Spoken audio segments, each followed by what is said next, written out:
The rain had been falling for hours, turning the platform into a mirror of broken streetlights and hurried footsteps.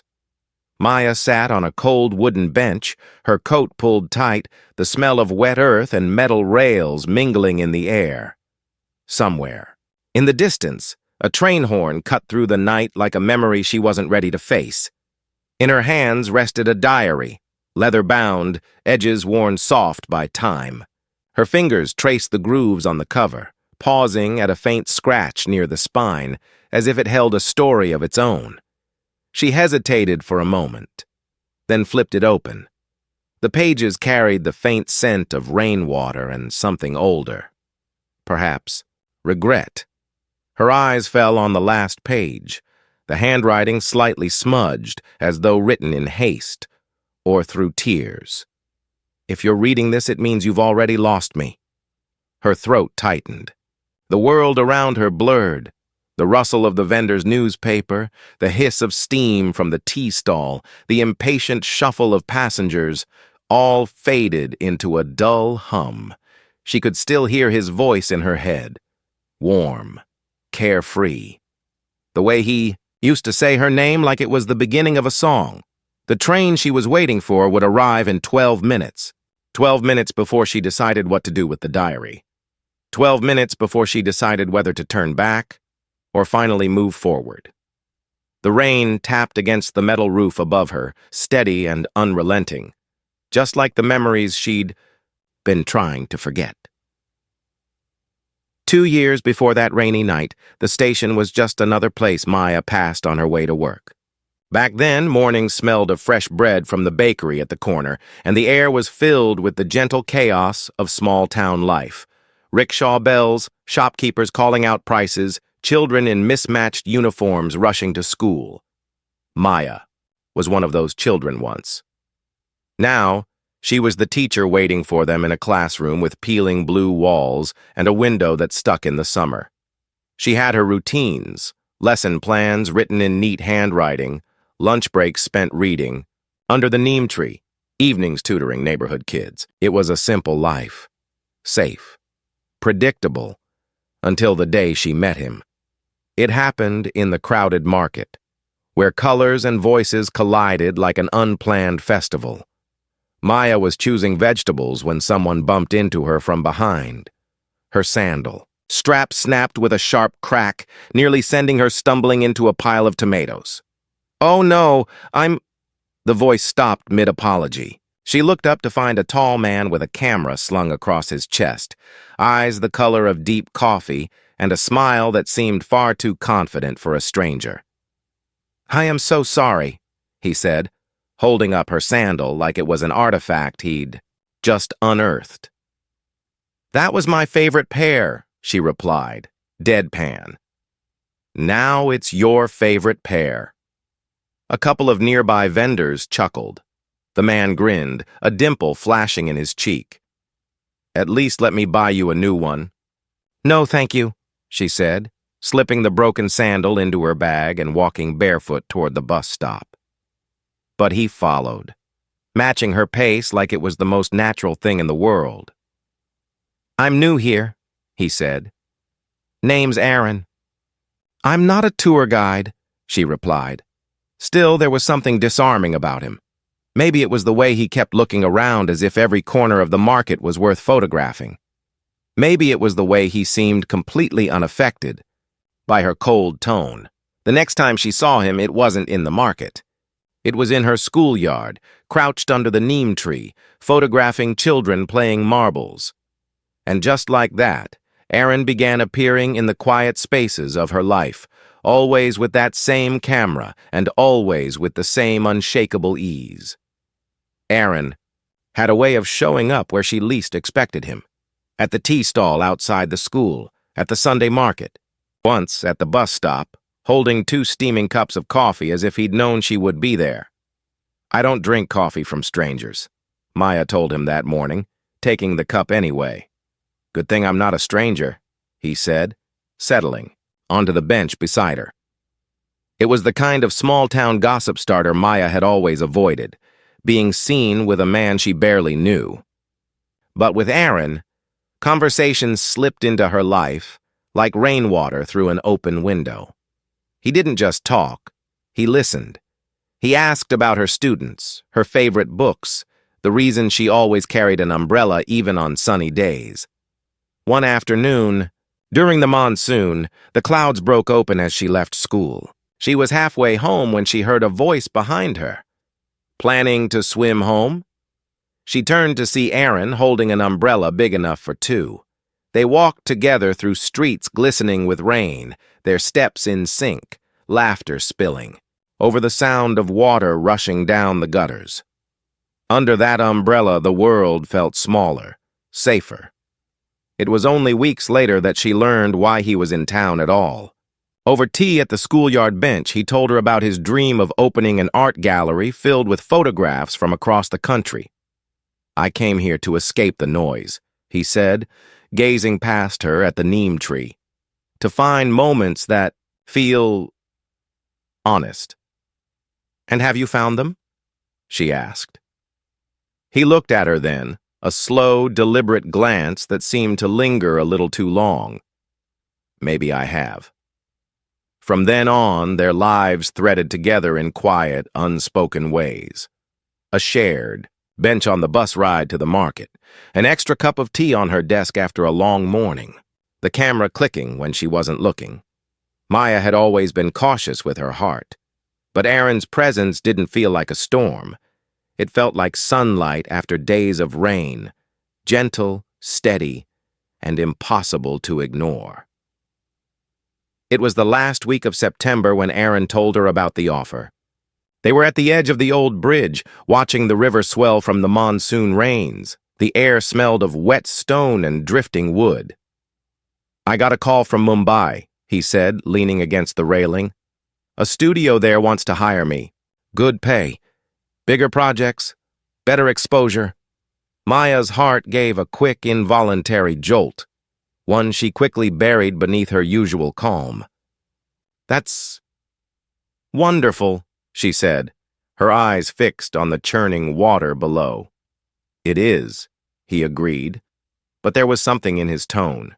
Hesitation, like the pause before a shutter clicks. "They want me there by next month," she forced a smile. "So, you'll leave?" "That's what I should do," he replied, turning to look at her. "But I'm not sure I want to." The wind caught her scarf, lifting it slightly before letting it fall again. "Aaron," she began carefully, "you can't pass up something like that for a small town." "For a small town," he echoed, eyes narrowing in amusement. "Is that all this place is to me?" The question hung between them, unspoken meaning curling in the space it left behind. They walked back, in silence, but the silence wasn't empty. It was thick with the weight of what hadn't been said. The next day, she found him in the school courtyard, camera in hand, photographing a little boy chasing a paper boat through a puddle. "Thought you'd be packing," she teased. He didn't look up from his lens. "Decided I'm not going." She blinked, caught off guard. "What?" "I'm staying. I think there's still something here I haven't captured yet." He lowered the camera, meeting her gaze. The meaning was clear, and it had nothing to do with photographs. That night, lying in bed, Maya stared at the ceiling, listening to the rain against her window. She told herself she should feel happy, but instead, she felt unsettled.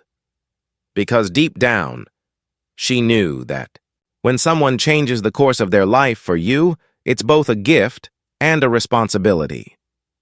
October arrived with crisp mornings and golden light, the kind of weather that made the whole town seem gentler. Aaron was spending more time at the school, sometimes taking photos for the annual function, sometimes just sitting with her during lunch, talking about everything and nothing. It was on one of those afternoons, when the last of the children had gone home, that she overheard him on the phone. She wasn't trying to eavesdrop. She'd simply gone to return a stack of books to the storeroom when his voice carried in through the half-open window. "I can't send that much money right now," he said, low and tense. I'm barely making enough to cover my own rent here. Please, just try to manage until I can—" A pause, then softer. "I know, Dad. I'm trying." Later, she learned the truth from a mutual acquaintance. Aaron's father was sick, something serious. The treatment would be expensive. For days, the knowledge sat in her chest like a stone. She told herself it wasn't her place. She told herself he would find a way. But when she opened the old box in her cupboard, the one that held her mother's gold bangles, she didn't hesitate. They'd been a wedding gift meant for a future that never came to be. After her broken engagement, she couldn't bring herself to sell them. Until now. The next week, she handed an envelope to a family friend who was heading to Aaron's hometown. "No name," she instructed. "Just make sure it reaches his family." She never meant for him to find out. But he did. It was raining again the night he came to her door. His hair was plastered to his forehead, his jaw tight. "You sold your jewelry?" His voice was sharp, edged with something between hurt and disbelief. Maya froze. "I just wanted to help." "I didn't ask for your help." "It wasn't about asking. It was about—" "What? Charity?" The word cut through her like glass. "It wasn't charity, Aaron. It was love." He shook his head, stepping back. "No, love isn't about fixing someone. It's not about making them feel like they owe you their life." She wanted to explain, to tell him he'd misunderstood everything. But he was already walking away, rain swallowing his figure until he was just another shadow in the storm. She didn't see him again. Not for a year. Not until the night at the station, with the diary. The station clock ticked louder than it should have, each second dragging her closer to the train's arrival. The diary felt heavier now, as if every page inside was stitched with the weight of things unsaid. It had been exactly 1 year since that night. The fight, the rain, the sound of his footsteps fading away. She'd convinced herself he'd simply left. But last week, while clearing the school storeroom, she found this leather-bound book tucked between a stack of old attendance registers. At first, she didn't recognize the handwriting. But then, she turned a page and found a photo pressed inside, one she didn't know he'd taken. Her, under the neem tree, hair loose in the wind, looking at something far away. It was dated 2 weeks before he left. Now, sitting on the platform bench, she began to read. "I don't know if I'll ever say these words to your face. You deserve the truth, but I'm not brave enough to give it to you in person. I loved you. I still do.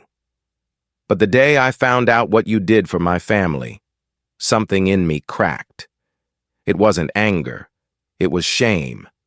You gave away pieces of your life to hold mine together. And I realized I couldn't let you do that. I couldn't be the reason you gave up more than you already had. You deserve someone you can lean on, not someone who keeps leaning on you. You deserve a life that doesn't require you to rescue the person you love." So I left. Not because I didn't love you, but because I loved you too much to let you keep saving me. Her fingers trembled as she turned the pages, each one filled with moments she didn't know he'd noticed. Her favorite books, the way she always ordered extra sugar in her tea, the time she hummed a song in the rain, thinking no one was listening. The whistle of the incoming train broke the spell, and she closed the diary. For a long moment, she just sat there, letting the words settle inside her like stones sinking to the bottom of a river. The train screeched into the station, its headlights cutting through the rain like a blade. Passengers shuffled past her, their coats damp, their bags clutched tight. Maya stayed seated, the diary in her lap, watching the swirl of movement around her as if she were the only still thing in the world. The sensible thing would be to stand up, board the train, and move on. But grief and love were never sensible. She glanced at the station across the tracks, a dim-lit building with peeling paint, and froze. Through the rain-speckled glass of a small shop window, she saw a poster. It was for a photography exhibition at the town's new art gallery. In the center of the poster was one of Aaron's photographs, a paper boat drifting in a puddle, chased by a laughing child. Beneath it, in neat white letters, dedicated to the girl who taught me what love really is. Her breath caught. She felt the familiar ache in her chest, but this time it wasn't sharp. It was softer, almost warm. The train guard's whistle pierced the air. Maya stood, tucking the diary under her arm. She didn't rush to the gallery. She didn't look for him in the crowd. Some stories didn't need a sequel to be complete. As the train pulled away, she watched the lights of the town blur into the darkness. Her reflection in the window looked calm, almost at peace. Love hadn't given her the ending she once imagined, but it had given her something else. The strength to let go without closing the door entirely. And that, she thought, might be the truest kind of love there is.